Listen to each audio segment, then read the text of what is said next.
Hello friends, my name is Shivani Singh and I welcome you to my channel Knowledge Nation Academy. Last video में हमने rational numbers के बारे में पढ़ा था कि रैशनल नंबर्स क्या होते हैं। हमने फ्रैक्शंस और रैशनल नंबर्स के बीच में डिफरेंस देखा था और हमने कुछ प्रॉपर्टीज को डिस्कस किया था कि रैशनल नंबर्स की क्या प्रॉपर्टीज हैं, जैसे कॉम्यूटेटिव, क्लोजर, एसोसिएटिव और डिस्ट्रीब्यूटिव प्रॉपर्टी। हमने ये सारी प्रॉपर्टीज डिस्कस करी थी। सो आज हम उसी को आगे प्रोसीड करते हुए कुछ आइडेंटिटीज को देखेंगे कि कैसी आइडेंटिटीज होती हैं, क्या है। जब हमने इंटीजर्स के बारे में पढ़ा था तो हमने उसमें दो आइडेंटिटीज पढ़ी थी, एडिटिव आइडेंटिटी और मल्टीप्लिकेटिव आइडेंटिटी। आइडेंटिटी का मतलब होता है जिससे ये प्रूफ हो जाए कि वो चीज वही है। तो हमने एडिटिव आइडेंटिटी में ये देखा था कि कौन सा ऐसा नंबर है कि हम किसी भी इंटीजर में ऐड करें तो सेम इंटीजर है, तो सिर्फ एक ही इंटीजर था जिसको हम ऐसा कर सकते थे और वो था 0। इसलिए एडिटिव आइडेंटिटी क्या बना था, 0। ऐसे ही जब हमने इंटीजर्स के लिए मल्टीप्लिकेटिव आइडेंटिटी करी थी तो हमने उसमें देखा था कि ऐसा कौन सा नंबर है जिससे हम मल्टीप्लाई करें तो हमारे पास रिजल्ट क्या है, सेम वही इंटीजर जिसको मल्टीप्लाई किया गया है आइडेंटिटी के साथ। तो ऐसा सिर्फ एक ही नंबर था जो था 1। सो मल्टीप्लिकेटिव आइडेंटिटी थी 1 और एडिटिव आइडेंटिटी थी 0। सिमिलरली रैशनल नंबर के केसेस में भी सेम यही चीज होने वाली है कि एडिटिव आइडेंटिटी हमारी होगी क्या, 0, और मल्टीप्लिकेटिव आइडेंटिटी क्या होगी, 1। क्योंकि आइडेंटिटी क्या है, वही जिससे हमें पता चले कि वही ओरिजिनल चीज है। और हमें रैशनल नंबर को भी तो ऐसे ही नंबर में ऐड करना है कि हमारा रैशनल नंबर चेंज ना हो, उसकी प्रॉपर्टी वो जो नंबर है वो चेंज ही ना हो। तो वो चीज तो सिर्फ 0 के केस में ही पॉसिबल है, एडिटिव एडिशन के केस में। और वहीं अगर हमें मल्टीप्लिकेशन के केस में देखना हो तो वहां पे सिर्फ 1 के साथ ही पॉसिबल है। तो रैशनल नंबर के लिए भी जो एडिटिव आइडेंटिटी है वो क्या है, 0, और जो मल्टीप्लिकेटिव आइडेंटिटी है वो है 1। देखते हैं कैसे। मान लीजिए कोई रैशनल नंबर है 5/7। 5/7 है, मुझे इसमें ऐसा नंबर ऐड करना है, चाहे वो कोई भी नंबर हो, रैशनल नंबर हो, इंटीजर हो, कुछ भी हो, क्योंकि हमारे सारे जितने भी नेचुरल नंबर है, होल नंबर है, इंटीजर्स हैं, वो सारे बेसिकली क्या है, रैशनल नंबर ही तो है एट द एंड। तो हमें एक ऐसा रैशनल नंबर ऐड करना है जिसकी वजह से 5/7 ही रहे, कुछ और चेंज ना हो। तो अगर मैं इसमें 0 को ऐड कर दूं तो 0 में किसी भी नंबर को ऐड करते हैं तो रिजल्ट क्या रहता है, वही नंबर। सो इसका मतलब एडिटिव आइडेंटिटी क्या हो गई, 0। अब मल्टीप्लिकेशन के केस में देखते हैं कि मल्टीप्लिकेशन के केस में क्या होता है। सेम रैशनल नंबर लेते हैं 5/7। मुझे एक ऐसे रैशनल नंबर से मल्टीप्लाई करना है कि रिजल्ट भी क्या आए, 5/7। तो ऐसा तो सिर्फ एक ही नंबर है और वो है 1। अगर मैं 5/7 को 1 से मल्टीप्लाई करूंगी तो मेरा रिजल्ट क्या आएगा, 5/7। यहाँ पर अगर मैं कोई नेगेटिव रैशनल नंबर ले लेती हूँ, मान लीजिए -3/4, मुझे इसमें क्या ऐड करना है, 0, तब भी मेरे पास रिजल्ट क्या आएगा, -3/4। इसका मतलब चाहे पॉजिटिव रैशनल नंबर हो चाहे नेगेटिव रैशनल नंबर हो, 0 एक ऐसा नंबर है, एक ऐसा रैशनल नंबर है कि उससे रिजल्ट चेंज नहीं हो रहा। इसलिए एडिटिव आइडेंटिटी क्या हो गई, 0। इस केस में देखते हैं -3/4 मल्टीप्लाई बाय 1, तो अब भी रिजल्ट क्या आने वाला है, -3/4। इसका मतलब जब मैंने 1 से मल्टीप्लाई किया नेगेटिव रैशनल नंबर को तो मेरे पास रिजल्ट क्या आया, वही रैशनल नंबर जिसको मैंने आइडेंटिटी से मल्टीप्लाई किया था। सेम यहाँ जब मैंने नेगेटिव रैशनल नंबर में एडिटिव आइडेंटिटी को ऐड किया तो मेरे पास रिजल्ट क्या आया, वही रैशनल नंबर जिसको मैंने ऐड किया था। अब यहां से हम एक चीज कंक्लूड कर सकते हैं और वो है additive inverse. Additive inverse, inverse का मतलब है जस्ट उल्टा। जैसे 5/7 है तो इसका एडिटिव इनवर्स क्या होगा, एडिटिव इनवर्स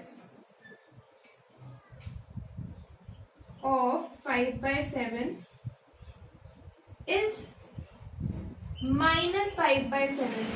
हमें कुछ नहीं करना, जस्ट साइन को चेंज करना है। अगर पॉजिटिव है तो नेगेटिव, वही अगर नेगेटिव इंटीजर है तो उसका क्या हो जाएगा, पॉजिटिव। अगर मुझे -3/4 का निकालना है तो -3/4 क्या हो जाएगा, 3/4। पॉजिटिव का नेगेटिव इनवर्स, नेगेटिव का पॉजिटिव इनवर्स। अब हम मल्टीप्लिकेटिव इनवर्स को देखते हैं। मल्टीप्लिकेटिव इनवर्स, अगर मुझे मल्टीप्लिकेटिव इनवर्स निकालना है 5/7 का, इनवर्स ऑफ 5/7, मुझे 5/7 का मल्टीप्लिकेटिव इनवर्स निकालना है, तो मुझे क्या करना होगा, इस रैशनल नंबर का रेसिप्रोकल। रेसिप्रोकल मतलब 7/5। न्यूमरेटर अपॉन डिनोमिनेटर होता है, तो जब हम रेसिप्रोकल करते हैं तो डिनोमिनेटर अपॉन न्यूमरेटर हो जाता है। वहीं अगर मुझे -3/4 का निकालना है तो वो क्या हो जाएगा, 4/-3। अगर मुझे मल्टीप्लिकेटिव इनवर्स निकालना है पॉजिटिव रैशनल नंबर का तो पॉजिटिव ही आएगा, नेगेटिव का निकालना है तो नेगेटिव ही आएगा। बस क्या होगा, न्यूमरेटर और डिनोमिनेटर रेसिप्रोकल हो जाएंगे। जो नंबर है हमारा, जो रैशनल नंबर है, वो क्या हो जाएगा, रेसिप्रोकल। अब यहां से हम एक चीज को और समझ सकते हैं, और वो ये कि जब मैं एडिटिव इनवर्स में नंबर में उसका एडिटिव इनवर्स ऐड करूं, जैसे अगर मैं 5/7 में ऐड करूं -5/7 को, डिनोमिनेटर सेम है, +5 -5, तो रिजल्ट क्या हो जाएगा, 0। अगर मैं नंबर में उसका एडिटिव इनवर्स ऐड करूं तो रिजल्ट क्या आएगा, 0। वहीं अगर मैं नंबर में उसका मल्टीप्लिकेटिव इनवर्स मल्टीप्लाई करूं, ये एडिशन का केस है इसलिए हमने ऐड किया है, ये मल्टीप्लिकेशन का केस है इसलिए हम यहाँ पे क्या करेंगे, मल्टीप्लाई। तो 5/7 को उसी के मल्टीप्लिकेटिव इनवर्स जो कि क्या है 7/5, इससे मल्टीप्लाई करूंगी तो क्या होगा, 7 से 7 कैंसिल और 5 से 5 कैंसिल, रिजल्ट क्या आ गया, 1। इसका मतलब अगर मैं नंबर में एडिटिव इनवर्स ऐड करती हूँ तो मेरे पास आती है एडिटिव आइडेंटिटी। वहीं अगर मैं नंबर में उसका मल्टीप्लिकेटिव इनवर्स मल्टीप्लाई करती हूँ तो मेरे पास क्या आती है, मल्टीप्लिकेटिव आइडेंटिटी। और जब मैंने ये किया तो क्या आया, additive identity. So I hope आपको ये चीज क्लियर होगी कि एडिटिव आइडेंटिटी क्या होती है, मल्टीप्लिकेटिव आइडेंटिटी क्या है, एडिटिव इनवर्स क्या है, मल्टीप्लिकेटिव इनवर्स क्या है। जब हम नंबर में उसी का एडिटिव इनवर्स ऐड कर रहे हैं तो हमारे पास रिजल्ट क्या आएगा, 0। वहीं जब हम नंबर में उसका मल्टीप्लिकेटिव इनवर्स मल्टीप्लाई करेंगे तो रिजल्ट क्या आएगा, 1। अब हम हमारे आज के सेकेंड टॉपिक की तरफ चलते हैं। अब हम रैशनल नंबर का सेकेंड टॉपिक डिस्कस करेंगे आज का, और वो बहुत ही इंटरेस्टिंग टॉपिक है।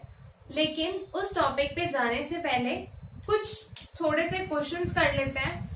अगर मैं आपसे पूछूं कि 1 to 10 के बीच में नंबर्स फाइंड आउट करने, बिटवीन 1 to 10, मुझे 1 to 10 के बीच में नंबर्स फाइंड आउट करने हैं, तो ये फाइंड आउट करना बहुत इजी है। 2, 3, 4, 5, 6, 7, 8, 9 बिटवीन है तो ना 1 इंक्लूड होगा ना 10 इंक्लूड होगा। उसके बीच में 1 और 10 के बीच में जितने भी नंबर्स होंगे हमारे वो सारे इंक्लूड होंगे। तो ये वो नंबर्स थे, हमने बता दिए। अगर मैं बोलूं बिटवीन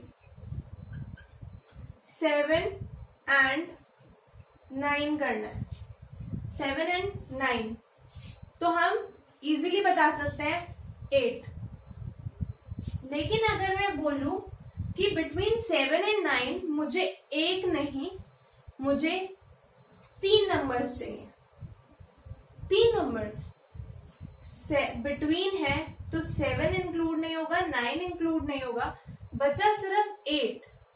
तो हम 3 नंबर्स फाइंड आउट कैसे करेंगे? एक और एग्जांपल देखते हैं। अगर मैं बोलूं बिटवीन 1 to 2, 1 और 2 के बीच में भी मुझे नंबर्स निकालने हैं, 1 और 2 के बीच में, और वो भी कम से कम 5। 1 और 2 के बीच में नंबर्स निकालने, वो भी 5। पहली बात तो 1 और 2 के बीच में कोई नंबर ही नहीं होता, तो हम 5 नंबर तो बहुत दूर की बात है, एक नंबर नहीं निकल रहा, 5 नंबर कैसे निकलेंगे? सो हम ये कैसे निकालेंगे? हमारा जो सेकेंड टॉपिक है वो इसी पे रिलेटेड है कि हम बिटवीन, अगर हमारे पास नहीं निकल रहे नंबर्स, से यहाँ पे है एक ही नंबर निकल रहा था लेकिन हमसे पूछे कितने गए हैं? 3। यहाँ पे एक भी नहीं निकल रहा है लेकिन हमसे पूछे कितने गए हैं? 5।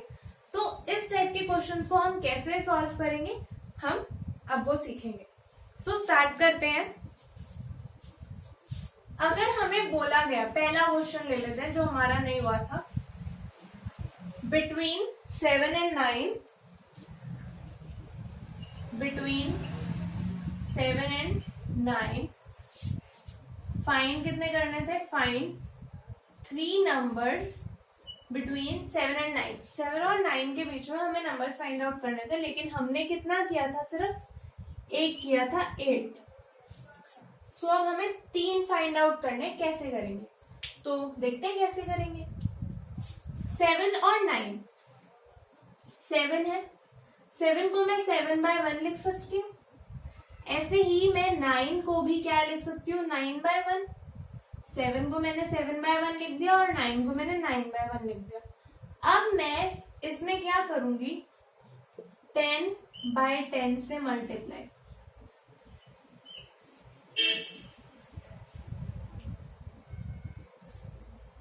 तो 10/10 को मैं कट करके अगर मैं देखूं तो ये बेसिकली हो किससे रहा है मल्टीप्लाई? 1 से, जिसका रिजल्ट क्या आएगा? 7। और यहाँ पे भी रिजल्ट क्या आएगा? 9। तो कोई फर्क पड़ने नहीं वाला, तो इसलिए मैं इसको 10/10 से मल्टीप्लाई कर सकती हूँ। सो मैंने क्या किया, मैंने 7 को पहले 7/1 लिखा और 9 को 9/1 लिखा, मतलब p/q की फॉर्म में लिखा। फिर न्यूमरेटर और डिनोमिनेटर को सेम नंबर से मल्टीप्लाई कर दिया। इसको भी 10/10, इसको भी 10 से, इसको भी 10 से, न्यूमरेटर को 10 से और डिनोमिनेटर को 10 से। सेम यहाँ पे न्यूमरेटर को 10 से और डिनोमिनेटर को 10 से। अब जब मैंने इसको मल्टीप्लाई किया तो हमें पता है कि न्यूमरेटर की मल्टीप्लाई न्यूमरेटर से होती है और डिनोमिनेटर की मल्टीप्लाई डिनोमिनेटर से। तो रिजल्ट क्या हो गया? 70/10। सिमिलरली यहाँ पे क्या हो जाएगा? 90/10।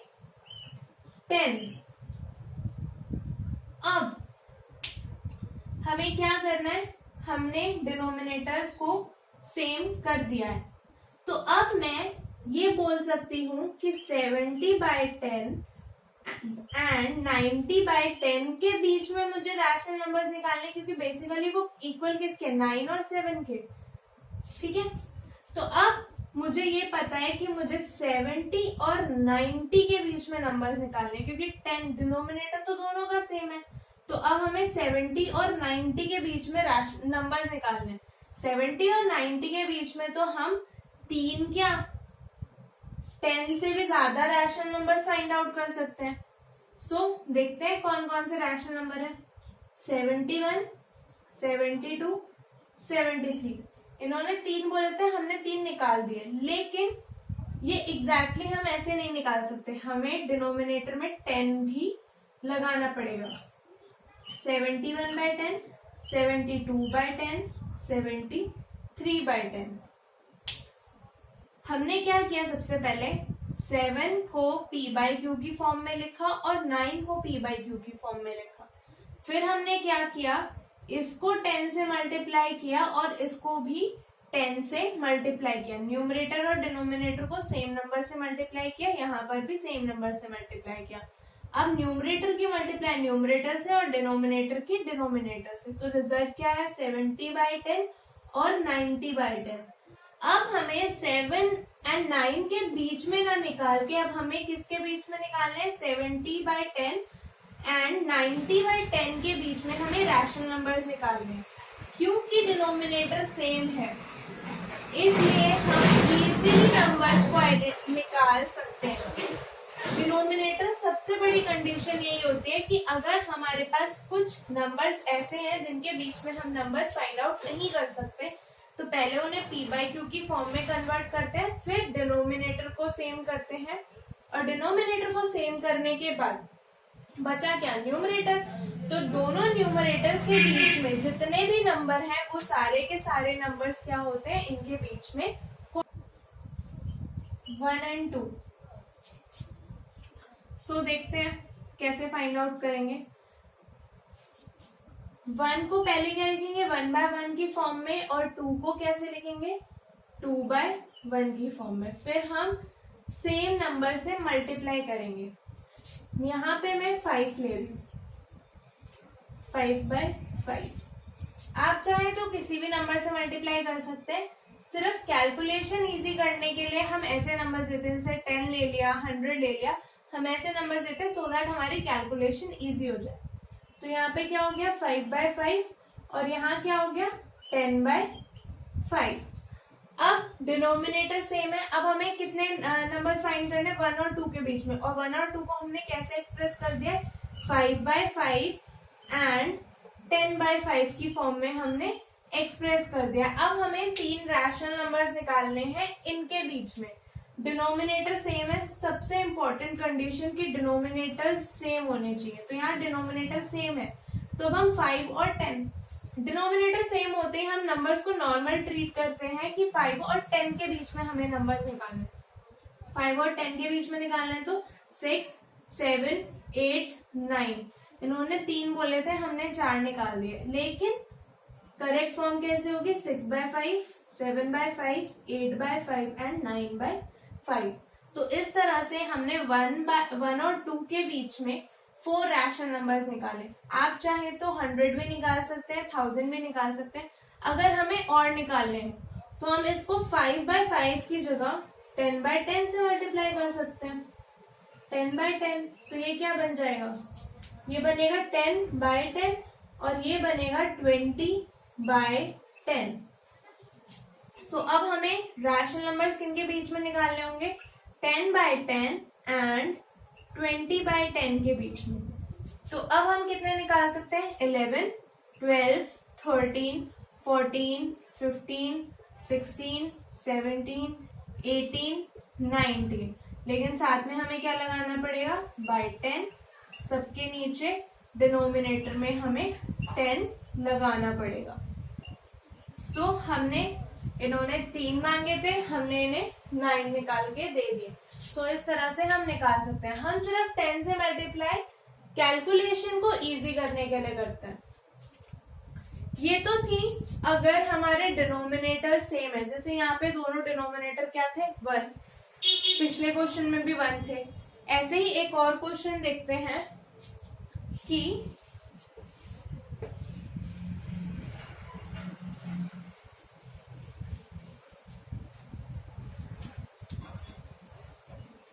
फाइव बाय 7 और 15/7 और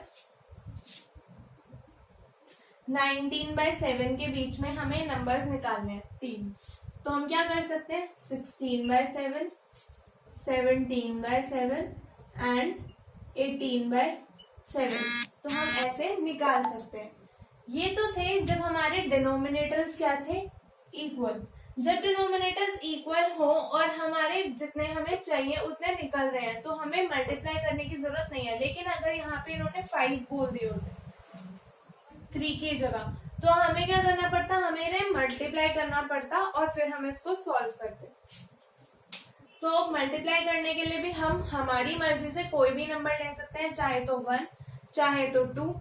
लेकिन हमें सिर्फ एक चीज ध्यान रखनी है कि डिनोमिनेटर क्या होना चाहिए, दोनों नंबर का जब हम मल्टीप्लाई करें तब भी सेम होना चाहिए। सो ये थी सेम डिनोमिनेटर्स की बात। इन केस हमारे पास कोई ऐसा नंबर आ जाए जिसका डिनोमिनेटर सेम ना हो, लाइक 1/3 एंड 1/2, सेम डिनोमिनेटर नहीं है, तो इस केस में हम क्या करेंगे, सबसे पहले डिनोमिनेटर को सेम करेंगे।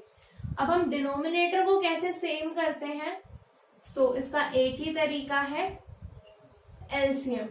एलसीएम किसका, 2 और 3 का। 2 और 3 का जब हम एलसीएम लेंगे तो वो क्या आएगा, 2 3, 2 यहाँ पे बच गया 3, 3 से किया तो यहाँ पे हमारा एलसीएम क्या आ गया, 2 × 3 = 6। तो अब हमें सबसे पहले क्या करना है, इसका डिनोमिनेटर 6 बनाना है। तो 1/3 और 1/2, 3 को मैं किस नंबर से मल्टीप्लाई करूंगी कि 6 बनेगा, तो 2 से। तो ये क्या हो गया, 2/6। वहीं अगर मैं 1/2 को, यहाँ पे डिनोमिनेटर देखना होता है, तो 2 को किससे मल्टीप्लाई करूं, किस रिजल्ट क्या है 6, तो वो है 3। तो यहाँ पे क्या हो गया, 3/6। अब क्या हो गए नंबर्स हमारे, 2/6 एंड 3/6। डिनोमिनेटर्स सेम हो चुके हैं।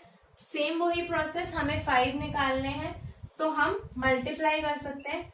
2/6 को मैं 10 से मल्टीप्लाई कर रही हूँ कैलकुलेशन इजी करने के लिए, 20/60। और वहीं मैं 3/6 को भी किससे करूंगी, 10 से ही करूंगी, सो दैट इनका डिनोमिनेटर वापस चेंज ना हो जाए। तो रिजल्ट हो गया क्या, 30/60। अब मुझे किसके बीच में नंबर्स निकालने हैं, 20 और 30 के बीच में। 20 और 30 के बीच में हम easily 5 rational numbers find out कर सकते हैं, जैसे कि 21/60, 22/60, 23/60, 24/60, 25/60। हमें इजीली फाइंड आउट कर सकते हैं। हम और भी निकाल सकते हैं, लेकिन 5 पूछे हुए तो हमने 5 निकाल दिए। सो आई होप आपको रैशनल नंबर्स निकालने आ गए होंगे कि अगर रैशनल नंबर्स दिए हुए हैं और उनके बीच में कोई हम नंबर फाइंड आउट नहीं कर पा रहे हैं तो हम कैसे फाइंड आउट करेंगे, एलसीएम लेंगे और फिर नंबर्स को मल्टीप्लाई करेंगे। एलसीएम क्यों लेते हैं, डिनोमिनेटर सेम करने के लिए। डिनोमिनेटर सेम करके हम फिर मल्टीप्लाई कर देते हैं, सो दैट हमारे पास इजीली नंबर्स आ जाए। आई होप आपको दो नंबर्स के बीच में रैशनल नंबर्स कैसे फाइंड आउट करने हैं ये चीज अब क्लियर हो गई होगी। अब हम आज का हमारा लास्ट टॉपिक करेंगे। कुछ व्यूअर्स ने रिक्वेस्ट की थी कि बुक एक्सरसाइज करवाई जाए, एनसीईआरटी के कुछ क्वेश्चंस करवाए जाए। सो उनकी ही रिक्वेस्ट पे हमने कुछ सिलेक्टिव क्वेश्चंस उठाए हैं आज हम वो क्वेश्चंस करेंगे। बाकी ये क्वेश्चंस हम नेक्स्ट वीडियो में करेंगे। सो आज का last topic means NCERT book के कुछ क्वेश्चंस देखते हैं। देखते हैं। पहला क्वेश्चन है एक्सरसाइज 1.1 का कि यूजिंग एप्रोप्रिएट प्रॉपर्टीज हमें फाइंड करना है इसका सोल्यूशन। सो हमारी प्रॉपर्टीज, सबसे पहले तो हमारी कितनी प्रॉपर्टीज थी, 4 प्रॉपर्टीज थी। Closure property, commutative property, associative property और डिस्ट्रीब्यूटिव प्रॉपर्टी। इनमें क्लोजर प्रॉपर्टी में ये था कि अगर कोई दो रैशनल नंबर्स हैं उनको हम ऐड, सब्ट्रैक्ट, मल्टीप्लाई, डिवाइड कुछ भी करें तो रिजल्ट क्या आता है, हमारा रैशनल नंबर। कम्यूटेटिव में a + b या a के साथ कोई भी ऑपरेशन लगाएं तो वो इक्वल होता है जब हम उसको रिवर्स कर देते हैं। उसके बाद हमने थर्ड प्रॉपर्टी पढ़ी थी एसोसिएटिव प्रॉपर्टी। एसोसिएटिव प्रॉपर्टी थी रिलेटेड अरेंजमेंट से, जब हम कैलकुलेशन को सिंपलर बनाने के लिए, इजियर बनाने के लिए नंबर्स को अरेंज करते हैं अपनी कन्वीनियंट के अकॉर्डिंग। सो वो थी एसोसिएटिव प्रॉपर्टी। और लास्ट हमने पढ़ी थी डिस्ट्रीब्यूटिव प्रॉपर्टी, जिसमें 2 ऑपरेशंस यूज हुए थे, मल्टीप्लिकेशन और एडिशन, या फिर हम ये भी बोल सकते हैं मल्टीप्लिकेशन और सब्ट्रैक्शन। सो हमें इसमें भी कोई प्रॉपर्टी लगाकर इसको सॉल्व करना है, सो दैट ये इजीली सॉल्व हो जाए, ज्यादा डिफिकल्टी ना हो। उससे पहले एक चीज होती है BODMAS। BODMAS का मतलब है bracket of, divide, multiply, add and subtract. हमें इस चीज का हमेशा ध्यान रखना है किसी भी क्वेश्चन को सॉल्व करने से पहले। सो स्टार्ट करते हैं क्वेश्चन को। यहाँ पर इधर मल्टीप्लाई हो रहा है और इधर मल्टीप्लाई हो रहा है, इसका मतलब हमें सबसे पहले फोकस किस पे करना है, मल्टीप्लिकेशन पे। क्यों, क्योंकि मल्टीप्लिकेशन एडिशन और सब्ट्रैक्शन से पहले आता है, इसलिए हमें फोकस किस पे करना है, पहले मल्टीप्लिकेशन पे। अब हमें कुछ प्रॉपर्टीज भी यूज करनी है, तो हम उसको देखते हुए ही इस क्वेश्चन को सॉल्व करेंगे। सो स्टार्ट करते हैं सॉल्यूशन। सबसे पहले हमने क्या किया, इसको अरेंज किया। हमने सबसे पहले इनको क्या किया, अरेंज किया। ये नंबर्स पीछे थे तो हम इन्हें आगे ले आए, और ये नंबर बीच में था तो हम इसे लास्ट में ले गए। यहाँ पे हमने कौन सी प्रॉपर्टी यूज की, एसोसिएटिव। अब हम क्या करेंगे, हमें यहाँ पे क्या दिख रहा है, 3/5 यहाँ भी है, 3/5 यहाँ भी है, ये भी मल्टीप्लाई हो रहा है, ये भी मल्टीप्लाई हो रहा है। हमने ऐसा कुछ डिस्ट्रीब्यूटिव प्रॉपर्टी में देखा था कि मल्टीप्लिकेशन और सब्ट्रैक्शन या एडिशन का केस हमने कुछ डिस्ट्रीब्यूटिव प्रॉपर्टी में देखा था। तो यहाँ भी देखते हैं, जब हम ये करते हैं a star b, a multiply b plus a multiply c equal होता है a into b plus c के, ये होती है हमारी डिस्ट्रीब्यूटिव प्रॉपर्टी। सो ऐसा ही कुछ यहाँ पे भी लग रहा है, देखते हैं। 3/5 3/5, हम इसको क्या कर सकते हैं, 3/5 को हम कॉमन ले सकते हैं। तो हमने 3/5 कॉमन ले लिया। हमें यहाँ पे माइनस भी दोनों जगह दिख रहा है, तो हमने माइनस को भी बाहर ले लिया। ब्रैकेट यहाँ पे अंदर क्या बचा, 3/5 बाहर आ चुका है और ये माइनस बाहर आ चुका है। मल्टीप्लाई, क्योंकि ये क्या हो रहा था, मल्टीप्लाई, इधर भी मल्टीप्लाई, इधर भी मल्टीप्लाई। हमेशा कॉमन मल्टीप्लाई या डिवाइड को ही ले सकते हैं हम। सो हमने मल्टीप्लाई को कॉमन ले लिया। यहाँ पे क्या बचा है, अब सिर्फ 2/3। क्यों, क्योंकि माइनस ऑलरेडी बाहर आ चुका है, 3/5 भी बाहर आ चुका है। यहाँ पर भी 3/5 बाहर है, माइनस बाहर है, तो इसका मतलब यहाँ पे क्या बचा, 1/6 प्लस 5/2। तो ये कौन सी प्रॉपर्टी यूज हुई यहाँ, डिस्ट्रीब्यूटिव प्रॉपर्टी।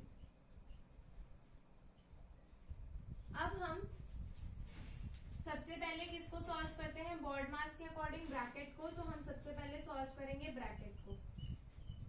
यहाँ पे एलसीएम सेम नहीं है, तो हम एलसीएम सेम करेंगे कैसे, 3 और 6 का एलसीएम क्या होता है, 6। क्यों, क्योंकि हमें ये देखना होता है कि बेसिकली अगर दो डिफरेंट नंबर्स हैं, बिल्कुल ही डिफरेंट है, उनमें कोई भी कॉमन मल्टीपल नहीं है, तो हम उन्हें मल्टीप्लाई कर देते हैं। लेकिन इन दोनों में कॉमन मल्टीपल है, वो क्या है, 6। तो हम इसको 3 को 6 कैसे बना सकते हैं, 2 से मल्टीप्लाई करके। इसको भी 2 से मल्टीप्लाई, इसको भी 2 से मल्टीप्लाई। तो रिजल्ट क्या हो गया, 4/6 प्लस 1/6 प्लस 5/2। अब हम इसको ऐड कर सकते हैं, तो ऐड करके हमारे पास क्या आएगा, 3/5 इंटू 5/6 प्लस 5/2। अब हमें सबसे पहले क्या करना है, मल्टीप्लाई, क्योंकि बॉड मास के अकॉर्डिंग पहले हम क्या करेंगे, मल्टीप्लाई। तो 5 से 5 कैंसिल, 3 के टेबल में 6 आता है 2 पे, तो यहाँ पे ये भी कैंसिल। तो रिजल्ट क्या हो गया, यहाँ पे बचा 1, यहाँ पे बचा 1, यहाँ बचा 2। तो न्यूमरेटर की मल्टीप्लाई न्यूमरेटर से, तो क्या आया, -1, और यहाँ पे क्या बचा, 2 प्लस 5/2। तो डिनोमिनेटर सेम है, एलसीएम लेने की नीड ही नहीं है, सिंपल ऐड करेंगे। तो रिजल्ट क्या हो गया, 4/2 -1 प्लस 5। ऑपोजिट साइन है, इसका मतलब क्या होंगे, सब्ट्रैक्ट होके क्या आ जाएगा, 4, और 5 का साइन 5 बड़ा है, तो 5 का साइन है पॉजिटिव, तो रिजल्ट क्या आ गया, 4। यहाँ पे हम इसको कैंसिल आउट कर सकते हैं, तो आंसर क्या हो गया, 2। तो इस तरह से हम ये बोल सकते हैं कि एक क्वेश्चन में कई बार 2 प्रॉपर्टीज भी लग जाती हैं। तो एक जगह यहाँ लगी एसोसिएटिव प्रॉपर्टी, और सेकंड स्टेप में हमारी लगी है डिस्ट्रीब्यूटिव प्रॉपर्टी। फिर हमने बॉड मास के अकॉर्डिंग ही क्वेश्चन को सॉल्व किया है। हमेशा बॉड मास के अकॉर्डिंग ही हमें क्वेश्चन को सॉल्व करना होता है।